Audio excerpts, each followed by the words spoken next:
სახელითა მამისათა და ძისათა და სულისაწმინდისათა ქრისტე აღსდგა.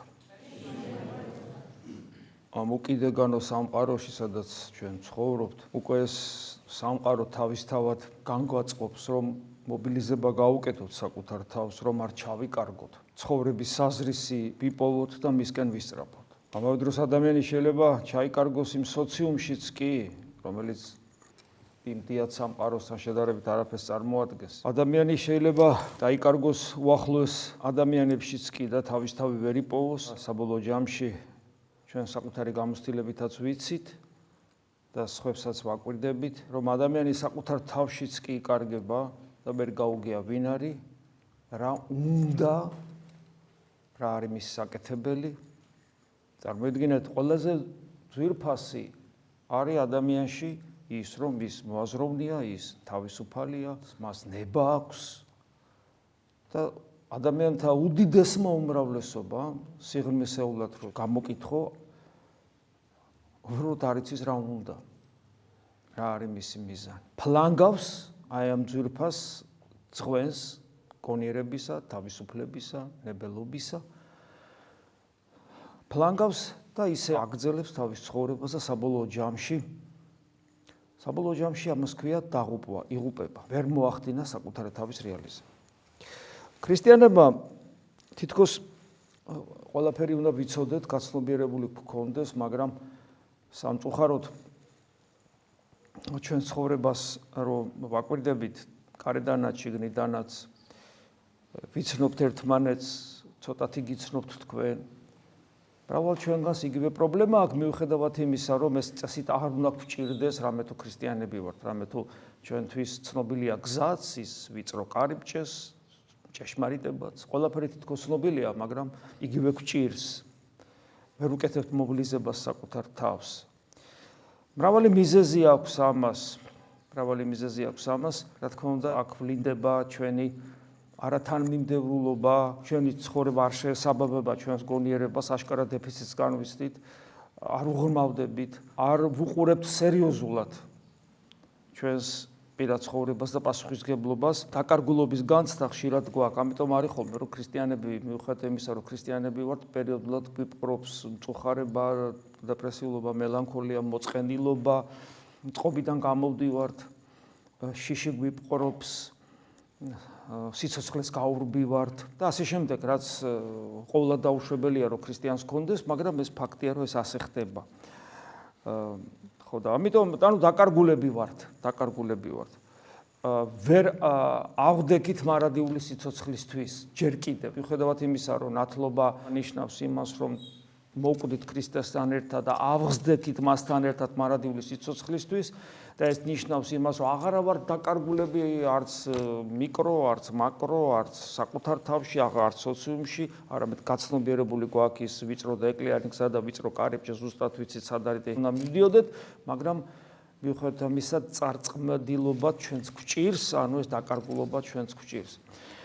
და რა თქმა უნდა, ჩვენ თეორიულად მაინც ვიცით გამოსავალი რაშია და რა უნდა გავაკეთოთ, აი დღევანდელი საკითხავიც მე ვფიქრობ დაგვეხმარება იმაში, რომ კიდევ ერთხელ გავაცნობიეროთ ჩვენი საკეთებელი რა არის. დღეს კვლავ იონეს სახარებას ვკითხულობდით, მე-6 თავს, უფალი ესაუბრება ხალხს, რომელიც გაძღნენ მის მიერ სასწაულებრივად გამრავლებული ყურითა და თევზით და შესაბამისად ხალხს ჯერა მისი სასწაულმოქმედის, მისი ძალმოსილების და უხარიათ მასთან ყოფნა, მაგრამ უფალი ასე ადვილად არ იწყნარებს მათ მაძიებლობას, არ შეიწირავს მათ მაძიებლობას, მასში ხედავს ხარვეს და ეუბნება, მიუგო იესო და რქვამათ, ამინ გეტყვით თქვენ, მეძიებთ. ანუ ჩვენ ხშირად გვითქვავს, რომ ერთ-ერთი მთავარი საქმე რა ჩვენი საკეთებელი არის ღვთისძიება, მასთან კომუნიკაცია, მასთან კავშირი და ამის ყველაზე ძლავრი გამოვლინება სწორედ ლოცვა არის, მაგრამ რატო ვეძებთ? აი ეძებდნენ. ვისაც ეს სიუჟეტი გახსოვთ სახარებისეუბნი, მოკლედ უზარმაზარ მოძრაობას აკეთებდნენ ზღვის, აქეთ ზღვის, იქით, ნავებში, მოკლედ ეძებდნენ და თავისი მიზნით. მაგრამ უფალი არ იწყნარებს ამ ძიებას. იმიტომ რომ ეუბნება რომ თქვენ მეძიებთ არა თუ რამე თუ იხილეთ სასწაულნი. სასწაულში ამ შემთხვევაში როგორც ხილად გითხოვს ნიშანი იგულისხმება. კიდევ ერთხელ გავიაზროთ ეს სიუჟეტი. ღმერთმა ის სასწაული პურისა და თევზის გამრავლება, იმიტომ კი არ მოახდინა რომ უბრალოდ ეჭამათ. ეს არის მეასეხარისხოვანი. კარგი ხა არ შეჭამდნენ ძალიან მშივრები ძლის მილას ლასდებოდნენ სახლებში და მერე შეჭამდნენ. ისე როგორც კანას გალილეაში რატო გააკეთა ის სასწაული რომ კიდევ უფრო კარგად დამთვალიყვნენ? ცოტა ნაკლებად დალებდა და ნაკლებად იმხიარულებდა, შერცხებოდა ცოტა ესე იგი სახლის პატრონს, მაგრამ ყველაფერი გადაივლიდა და რისთვის აკეთებს ამას? როგორც პავლე მოციქული ამბობს რომ მე კალო ეხარს პირს მოაუკრავო, ძველ აღთქმაში რო წერია და მერე პავლე ამბობს რომ რა ხარები ედარდებოდა უღმერთს ეს სიტყვები რო ჩაიწერა ბიბლიაში ხარების გამო, ღვინის გამო რომ მეტი ექეიფათ და საჭმელის გამო რომ ცოტა ადრე ეჭამათ და რა მოხდა ცოტა გვიან ეჭამათ, ხო? ასე იგი მიზანი სხვა არის. და ეს იყო ნიშანი მოცემული ღვთისაგან, რომელიც მათ ვერ გაიგეს. ამას შეასაკ. ნიშანი მისცა. და რა ნიშანი მისცა? და იმათ არასწორად გაიგეს ეს ნიშანი. როგორ გაიგეს იმათ ეს არასწორი ნიშანი? რა კარგი ვიღაცა გავიცანე. არც შრომა გვინდა, არც არაფერი, ეს ჩვენი მეფე გავხადოთ ახლა და მოკლედ უზრუნველად გვექნება ყველაფერი. ჩვენ მეფედ გავხადოთ იმ წამსვე სოფლიო პოლიტიკური მოძრაობაა დღეს ასეთი ყველგან, სადაც არჩევნები ტარდება და ხალხი ქუჩაში გამოვარდება ხოლმე, ძირითადი მაჩვენებელი დომინანტი რა არის ამათი მოქმედების თავარი არსი რა არის? სოციალური პრობლემა, რომ ეს ხელისუფლება რო იქნება ეხლა, ეს ხელისუფლება ჩვენ კარგად გვაჭმებს, გვასმებს და კარგად ავღორძინდებით მატერიალურად. ეს ჩვეულებრივი განწყობა არის სოციუმის, ყოველთვის ასე იყო, აქაც ასეა. მაგრამ ეს განწყობა თითქოს რა არის, ხო ადამიანში ცუდი რა არის ხელისუფლება, იმიტომ უნდა იყოს რომ პირობები შეიქმნას. მაგრამ ნახეთ რა უცნაურია, როცა ამ დამოკიდებულებას არაჯანსახა და არასწორად იყენებს, შედეგად გვაქვს ის რომ ვერ ხედავს სასწაულს, ნიშანს მოცემულს ღმერთისაგან. და ამიტომ საყვედურს ეუბნება, თქვენ მეძიებთ, იმიტომ კი არა რომ სასწაულნი იხილეთ, არამედ რამე თუ სჭამეთ პურიმ და განზეხით. ეს არის.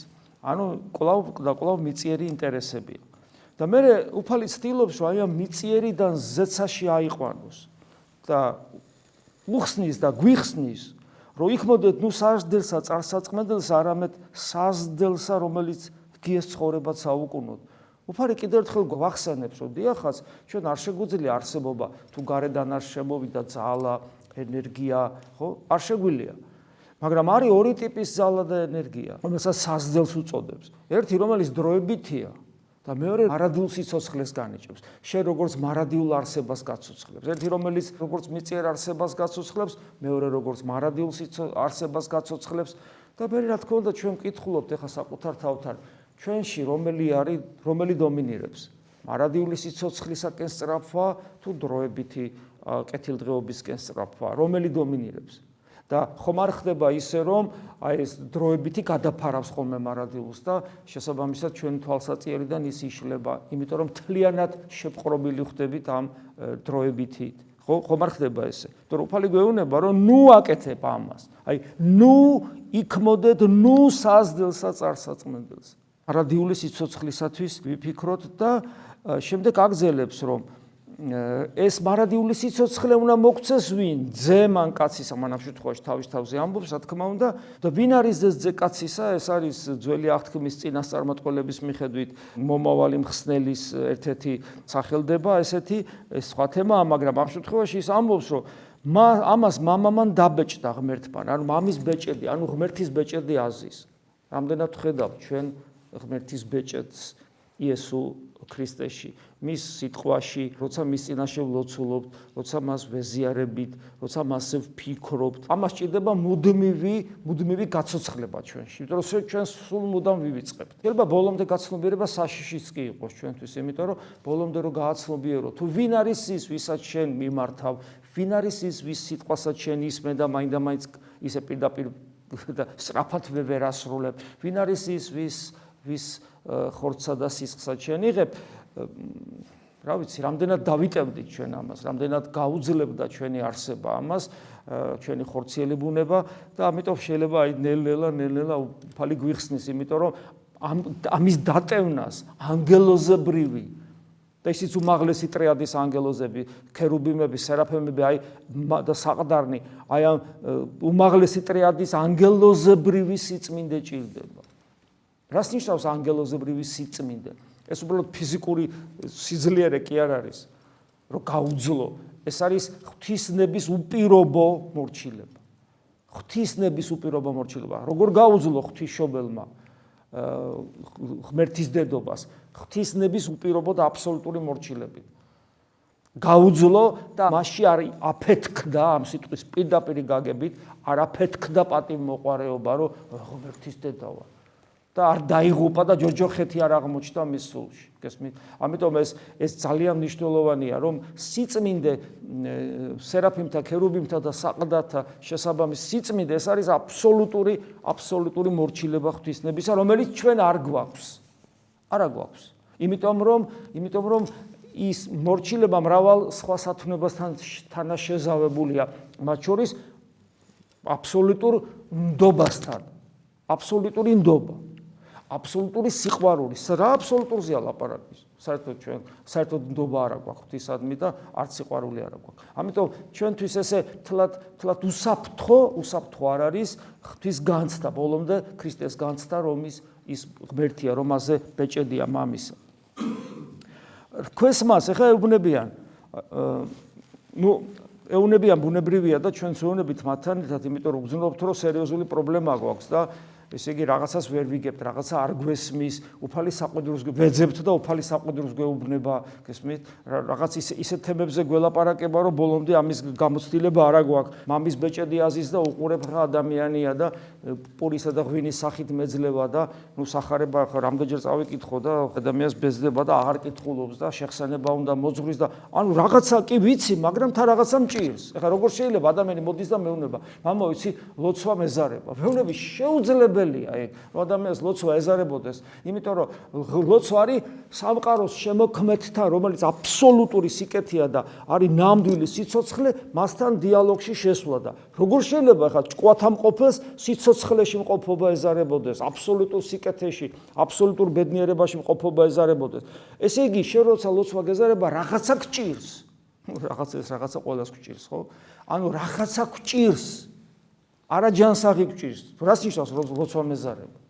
ხო? და მე ვიწყებთ ამბანით ისევ რომ თურმე არასწორად ლოცულობ, თურმე არასწორად დაიწყოს ლოცვის სწავლა, თურმე ამდენი წელი, 20 წელი, 25 წელი, 30 წელი ეკლესიაშია და ერთი ნაბიჯიც არ გადაუდგავს, იმიტომ რომ თავიდანვე არასწორად აკეთებდა, თავიდან ხდება ეს ყველაფერი გამოსასწორებელი, მე ადამიანში ფესვგამდგარი არის, გამჯდარია ეს რელიგიური ჩვევები და იქიდან ამოსვლა ინერციული პროცესია და ასე შემდეგ, ანუ მთელი რიგი პრობლემების წინაშე ვდგებით მერე უკვე.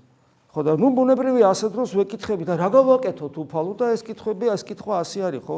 რა ვყოთ უფალო, რა ვყოთ, რათა ვიქმოდეთ საქმეს ღვთისას, ანუ რა უნდა გავაკეთოთ, რომ ღვთის საქმე აღვასრულო და შენთვის სათნო იყოს და ეს საყვედურში კი არ არის საქმე. საყვედურს რო გვეუბნება, ხო? ეს ნიშნავს იმას, რომ მასთან არა ვარ, რაღაცას არასწორად ვაკეთებ. მე ეს მაინტერესებს, თორე ღვთისაგან საყვედური როგორ არ უნდა აიტანო. უფალი ეუბნება და რამდენად გასაგებია ხა ეს პასუხი, რასაც ეუბნება. იცით თქვენ ეს პასუხი? მიუგო იესო და რქვამათ, ესე არის საქმე ღვთისა, რათა გრწმენეს, რომელი იგი მან მოავლინა. და იცით ეს პასუხი რას შვება? ეს პასუხი აი მიწაზე გვანარცხებს და გვაიძულებს ჩვენი სულიერი ცხოვრება ანბანიდან დავიწყოთ, როგორც მონახალი ღვთისმეტყველი ამბობს, თუ ადამიანი ეზიარება და ვერაფერს ვერ გრძნობს, ვერ განიცდის. ესე იგი ეს ნიშნავს, რომ მას სერიოზული პრობლემა აქვს შიგნით და მისი კატეხიზაცია, ანუ მისი ქრისტიანობაში შესვლა, ქრისტიანობის ამბანით განსწავლა თავიდან უნდა მოხდეს, უნდა ჩაატაროს რევიზია საკუთარი შინაგანი მდგომარეობისა და გაიაზროს რაღაცა ჭირს მას, რაღაცა ვერ გაუგია და თავიდან მართებს მას სინანული, ანუ აი ეს მეტამორფოზის პროცესი მასში არასწორად მიმდინარეობს. ესე ამბობს მონახალი ღვთისმეტყველი.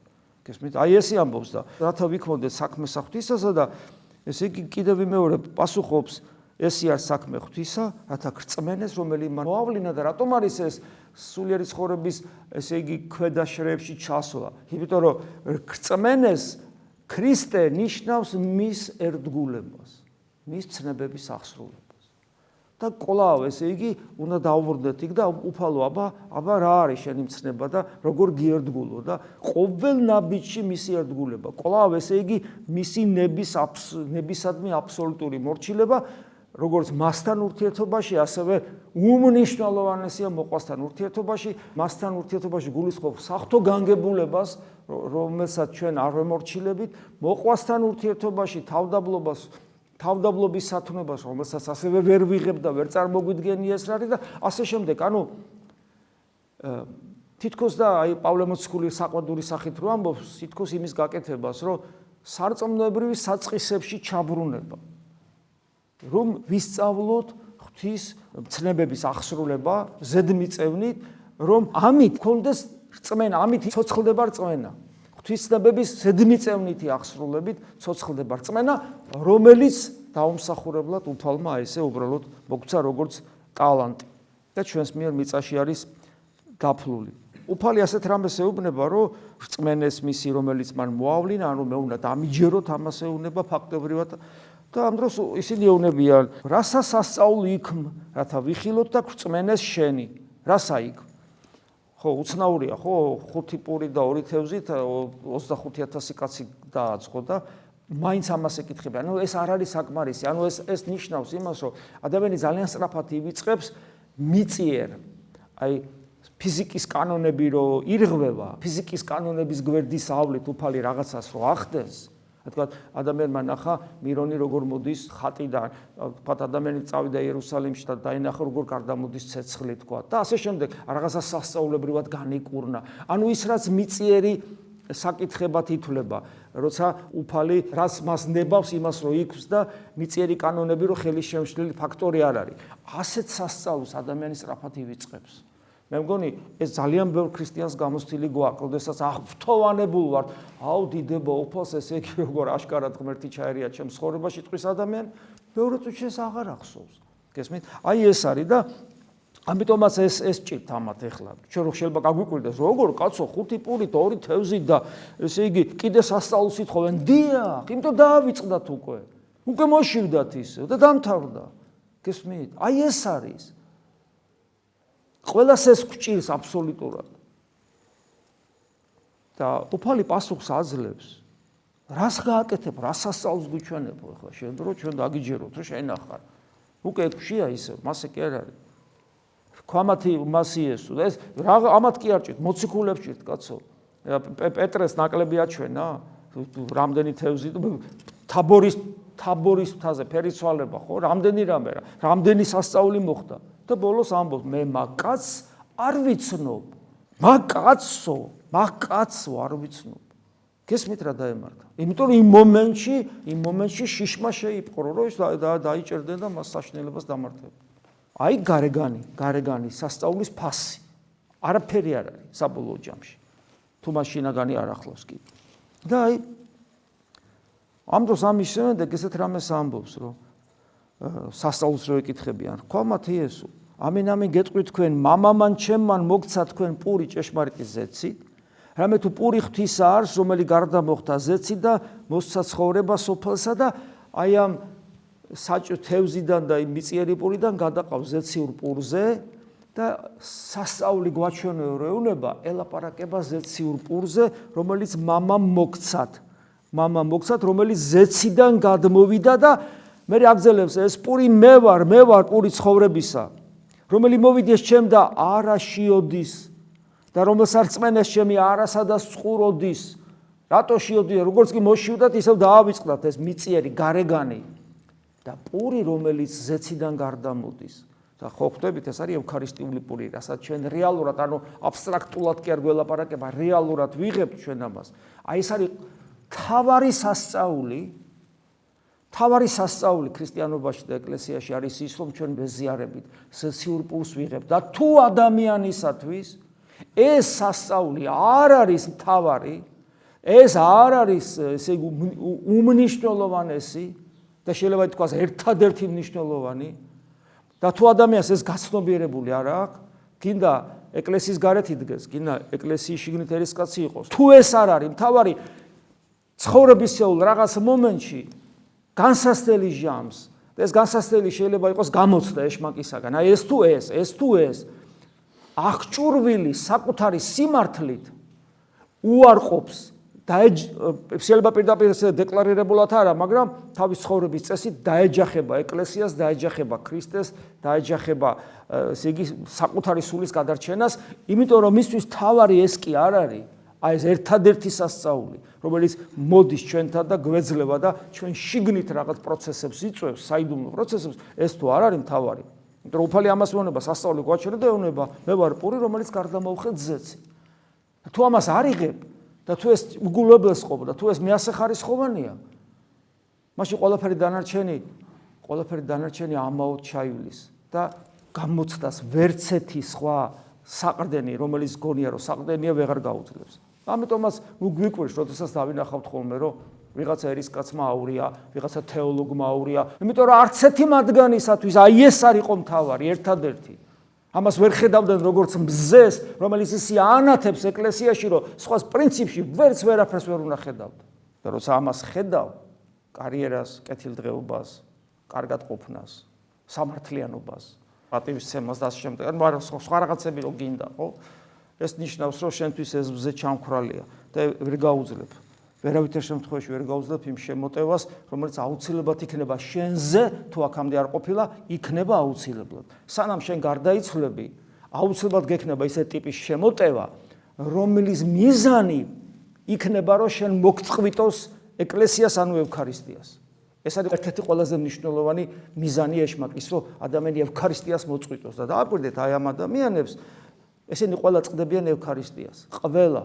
ან დაბოღმილები, ან გაბოროტებულები, ან განკვეთილები, ან და ასე შემდეგ და შემდეგ ყველანი წყდება ეკლესიას, ანუ ყველანი წყდება ზიარებას. და ეშმაკის მიზანი ამ ადამიანების შემთხვევაში უკვე მიღწეულია, განხორციელებულია და ეშმაკი ხარობს და ბედნიერი. ყოველი რომელი მომცამე მამამან ჩემმან, ჩემ და მოვიდეს და რომელი მოვიდეს ჩემ და არა განვაძო გარეთ. მით უმეტეს ჩვენ ქრისტესთან გვიცავს მისი ყოვლის შემძლე და იმპერატიული ნება. რომელიც ჩემთან მოვიდა, მე იმას არ განვაგდებ. გესმის? და თუ ამასთან თანხვედრაში მოვა ადამიანის სულისკვეთებას პავლე მოციქულთან ერთად ნათქვამი, რომ ვინ განმაშოროს მე სიყვარულსა, იქიდან იმპერატიული ყოვლის შემძლენება, ჩემგან აი ეს დამოკიდებულება, რომ ვინ განმაშოროს მე სიყვარულსა ქრისტესა და მორჩა ადამიანს ვერაფერი ვეღარ შეუშლის ხელსოცხონდეს. და რადგან ღმერთის ნება ყოველთვის უცვლელია და მას ჩვენი გადარჩენა სულს, ესე იგი ჩვენ ვერ ვართ პავლე მოციქულის მსგავსად, ვერ ვამბობთ და ვერ ვცხოვრობთ აი ამ სიტყვების შესაბამისად, რომ ვინ განმაშოროს მე სიყვარულსა ქრისტესა. და მე აგზელებს, რამე თუ გარდამოვხეთ ზეცით და ხო აი აქ ეს სიტყვები ძალიან მნიშვნელოვანია, ამაზე ჩვენ ხშირად გაგვიკეთებია აქცენტი, რომ თავის პირადი მაგალითით გვასწავლის, ხო ისწავლეთ ჩემგან შვიდვარდამ დაბალგულითა და ეს ამ სიტყვების პერიფრაზირებაა. გვასწავლის აი ეს ყველაფერი რომ მოხდეს და მისი იმპერატიული და აბსოლუტური და ყოვლისშემძლე ნება ჩემში რომ რეალიზდეს და ჩემი თანხვედრა მოხდეს მასთან, ეს სინერგიული პრინციპი ჩემი ნებისა, რომ ეს რომ განხორციელდეს, რა არის ჩემთვის საჭირო, რა უნდა გავაკეთო და თავის პირადი მაგალითით მეუნება.